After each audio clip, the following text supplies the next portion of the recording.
Assalamu alaikum. Welcome to our YouTube channel, Dr. Sahab. Our today's topic is rheumatoid arthritis. This is one of the continuation of our musculoskeletal series. सबसे पहले मैं आप तमाम लोगों का शुक्रिया अदा करता हूँ जिन लोगों ने टाइम निकाल के हमारी वीडियो को वॉच किया, जो कि इससे पहले नी रिप्लेसमेंट के बारे में थी और ऑस्टियोआर्थराइटिस के बारे में थी, और जो है एनाटमी की इंट्रोडक्शन थी, जॉइंट लिगामेंट्स और बोन्स के बारे में। आप तमाम लोगों का बहुत शुक्रिया। हम लोग बात करते हैं रूमेटॉइड आर्थराइटिस पे। रूमेटॉइड आर्थराइटिस के ऊपर हम डिस्कस करेंगे, इसके क्या सिम्टम्स हैं, क्या कॉजेज होते हैं रूमेटॉइड आर्थराइटिस के, किस तरह हम डायग्नोस करते हैं, क्या ट्रीटमेंट होता है, और जो लोग जिनको रूमेटॉइड आर्थराइटिस ऑलरेडी है उनको क्या क्या कॉम्प्लिकेशंस हो सकती हैं और किस तरह हम उन लोगों को उन कॉम्प्लिकेशंस से रोक सकते हैं, उन कॉम्प्लिकेशंस को। और तो सबसे पहले rheumatoid arthritis basically autoimmune disease होती है।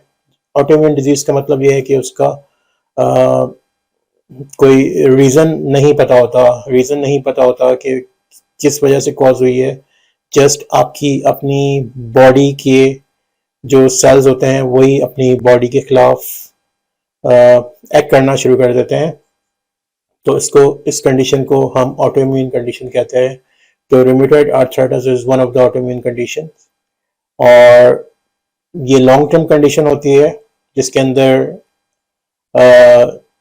मोस्ट कॉमनली पेन होता है, स्वेलिंग होती है, स्टिफनेस होती है जॉइंट्स के अंदर, एंड मोस्ट कॉमनली जो कंडीशन इफेक्ट करती है हैंड के जॉइंट्स के ऊपर करती है, और रिस्ट जॉइंट पे करती है, और फीट के अंदर करती है। तो और ऐसा भी होता है बाज़ दफ़ा के पेशेंट के अंदर ये कंडीशन जो होती है ना फ्लेयर अप होती है आहिस्ता आहिस्ता। कभी नॉर्मल हो जाता है पेशेंट्स और कंडीशन मतलब ऐसा लगता है कि इतना पेन नहीं है, स्वेलिंग नहीं है, लेकिन फिर अचानक ही ये इसकी जो होती है ना कंडीशन की फ्लेयर अप्स हो जाती है, मतलब एकदम से स्टार्ट हो जाती है। और इसको मतलब बताना काफ़ी मुश्किल है कि भाई कब अचानक ये डिजीज़ दोबारा से सारे साइन और सिम्टम्स इसके अपेयर होना शुरू हो जाएं, अनलेस के आप प्रॉपर ट्रीटमेंट ले रहे हैं और ये कंडीशन कंट्रोल में हो, लेकिन उसके बावजूद भी इसके फ्लेयर अप्स हो सकते हैं। तो लेकिन ये मुमकिन होता है कि हम लोग इसके जितनी भी एक्टिविटीज़ हैं इसके साथ, जितने भी इसके सिम्टम्स हैं उनको हम लोग होने से रोक सकें अगर प्रॉपर ट्रीटमेंट इसका आप ले रहे हैं। और जो है इसमें यह भी होता है कि आप लॉन्ग टर्म इफेक्ट जो होते हैं जॉइंट्स के अंदर, फॉर एग्जांपल जॉइंट बिल्कुल डैमेज हो जाता है और जो है बहुत ज़्यादा पेन होता है, और इससे भी आप इसको प्रिवेंट कर सकते हैं अगर आप प्रॉपर ट्रीटमेंट ले रहे हैं। तो इसमें ये ज़रूरी है कि आपको आइडेंटिफाई किस तरह करेंगे डिजीज़ को, कि आपको रूमेटॉइड आर्थराइटिस है या फॉर एग्जांपल आपको या कोई और कंडीशन है या फिर ऑस्टियोआर्थराइटिस है। तो इसका सबसे पहले इसको डायग्नोज करना बहुत ज़्यादा इम्पोर्टेंट है, और जितनी जल्दी आप इसको डायग्नोज कर पाएंगे या आपके डॉक्टर डायग्नोज कर पाएंगे इस कंडीशन को, उतना ही बेहतर होता है, उतना ही आपके जॉइंट जो होते हैं उनके डैमेज होने का रिस्क जो होता है ना कम से कम होता है। तो जैसा कि हमने अभी डिस्कस किया कि ऑटोइम्यून डिजीज है, और इसका मतलब यही है कि आपका जो इम्यून सिस्टम होता है, जो भी इम्यून सिस्टम, फॉर एग्जांपल अगर कोई आपको इन्फेक्शन होता है, कोई वायरल इन्फेक्शन है या कोई बैक्टीरियल इन्फेक्शन है या कोई और इन्फेक्शन है, तो उसमें ये होता है कि इम्यून सिस्टम जो होता है अगेंस्ट द वायरस और बैक्टीरिया के खिलाफ एक्ट करना शुरू कर देता है। और इसके अंदर ये होता है कि नॉर्मली बॉडी के जो सेल्स हैं वो अपने ही सेल के खिलाफ जो होते हैं, जो कि जॉइंट्स के अंदर लाइनिंग पर होते रहे हैं, जॉइंट्स के अंदर जो होती हैं उनकी जो लाइंस होती हैं जो डैमेज होने से बचाते हैं सेल्स, वो जो होते हैं खुद ही अटैक कर देते हैं जॉइंट्स के ऊपर, और जिसकी वजह से जॉइंट जो होता है वो उसकी स्वेलिंग हो जाती है, इन्फ्लेमेशन हो जाती है और स्टिफनेस हो जाती है, जिसकी वजह से बहुत ज़्यादा पेनफुल हो जाता है। जी, तो जैसा कि रूमेटॉइड आर्थराइटिस पे बात चल रही है एंड हमने इसको डिस्कस भी किया है कि ये बेसिकली ऑटोइम्यून डिजीज है, और ऑटोइम्यून होने के साथ साथ ये जो है एक तरह की डिस्ट्रक्टिव डिजीज भी है, क्रोनिक एंड डिस्ट्रक्टिव डिजीज भी है, जो कि स्मॉल जॉइंट्स जो होते हैं, hands, proximal interphalangeal joint, interphalangeal joint, distal interphalangeal joints. Distal में तो ये नहीं होती क्योंकि डिस्टल में तो ऑस्टियोआर्थराइटिस के अंदर ही मिलती है, लेकिन प्रॉक्सिमल और मिडिल इंटरफ्रेंशियल जॉइंट जो होते हैं ये जो है ऑस्टियोआर्थराइटिस से इफेक्टेड होते हैं, और नकल्स को भी ये इन्वॉल्व करती है, और बेसिकली फीट के अंदर भी जॉइंट्स इन्वॉल्व होते हैं इसके अंदर। और जो बेसिकली एज इसकी है ये यूजली इफेक्ट करती है between the ages of 50 and 60 की एज के दरमियान ये इफेक्ट करती है, और ऑलमोस्ट वुमेन के अंदर ज्यादा होती है as compared to man. And सबसे ज्यादा कॉमन कंप्लेन, जैसे हम पहले भी बात कर चुके हैं, इसके अंदर पेन की होती है और स्टिफनेस होती है जॉइंट्स के अंदर, और जो है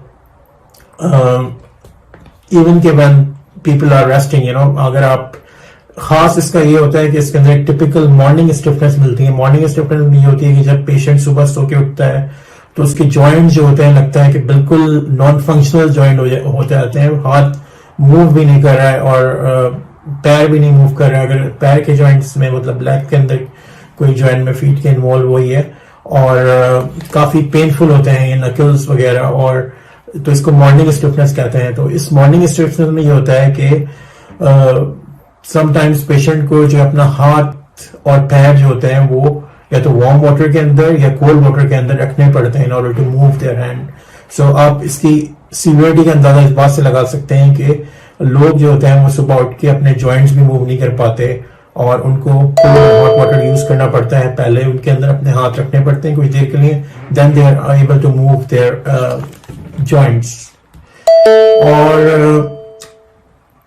इसके साथ ये कि पेशेंट के जॉइंट जो होते हैं ना आहिस्ता आहिस्ता बहुत ज्यादा वीक हो जाते हैं। वो पेशेंट फील करता है कि जॉइंट्स काफी वीक हो गए हैं, और समटाइम ये कि जॉब पे भी इफेक्ट होता है कि अगर आप कोई ऐसी जॉब कर रहे हैं जो कि जिसके अंदर आपके जॉइंट्स या मूवमेंट से रिलेटेड है, और तो सब आपको जॉब भी कुछ पेशेंट जो होते हैं अपनी छोड़ देते हैं क्योंकि वो कंटिन्यू नहीं कर सकते पेन की वजह से।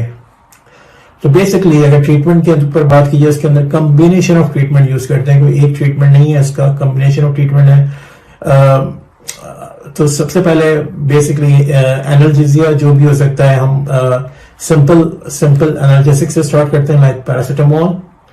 सबसे पहले पैरासीटामोल यूज करते हैं। पैरासीटामोल से भी इफेक्ट पड़ता है, पेन में कमी आती है पेशेंट्स के।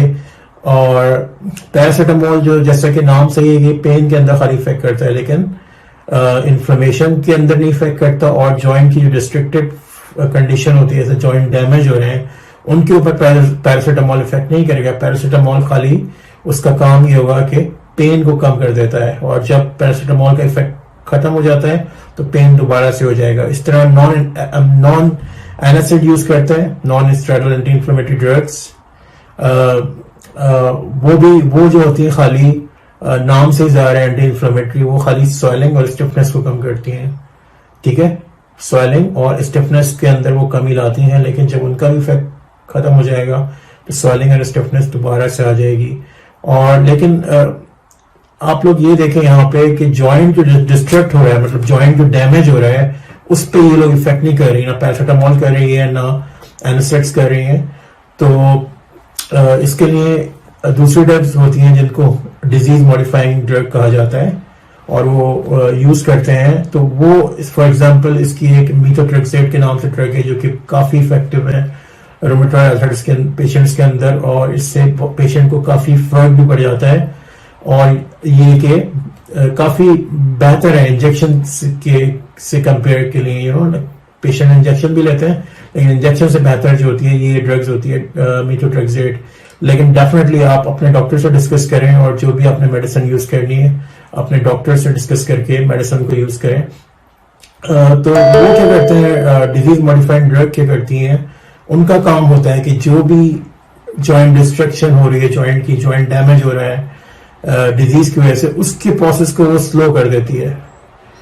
सही है, जब प्रोसेस स्लो हो जाएगा तो जॉइंट की डिस्ट्रक्शन भी कम हो जाएगी। जब जॉइंट की डिस्ट्रक्शन कम हो जाएगी तो उसके साथ साथ स्वेलिंग और स्टिफनेस भी कम हो जाएगी और पेन भी पेशेंट कम फील करेगा। तो ये डिजीज मॉडिफाइंग ड्रग का ये इफेक्ट है कि वो टू द पॉइंट जाके इफेक्ट करती है, कहाँ पे, वहां पे इफेक्ट करती है जहां पे जॉइंट डैमेज हो रहा है, उसके प्रोसेस को स्लो कर देती है।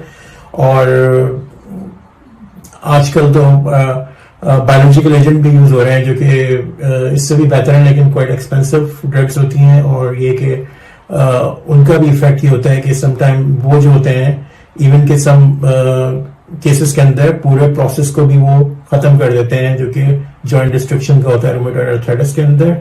और ये कि they are better than disease modifying drugs agent से बेहतर है वो, लेकिन वो काफी एक्सपेंसिव होते हैं और साइड इफेक्ट्स भी उनके होते हैं।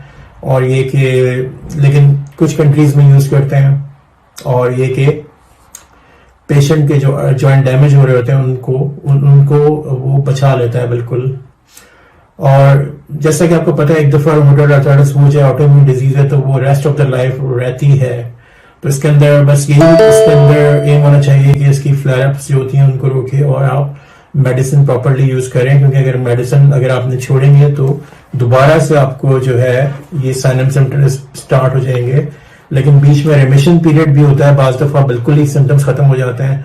और अगर आप ड्रग्स अपनी मेडिसिन लेना बंद कर देते हैं तो दोबारा से वो जो होती है कंडीशन के सिम्टम डेवलप होना शुरू हो जाते हैं। तो आप तमाम लोगों का बहुत शुक्रिया जिन लोगों ने ये वीडियो वॉच की, और please do share this video to your family and friends, and also subscribe our channel. Thank you so much.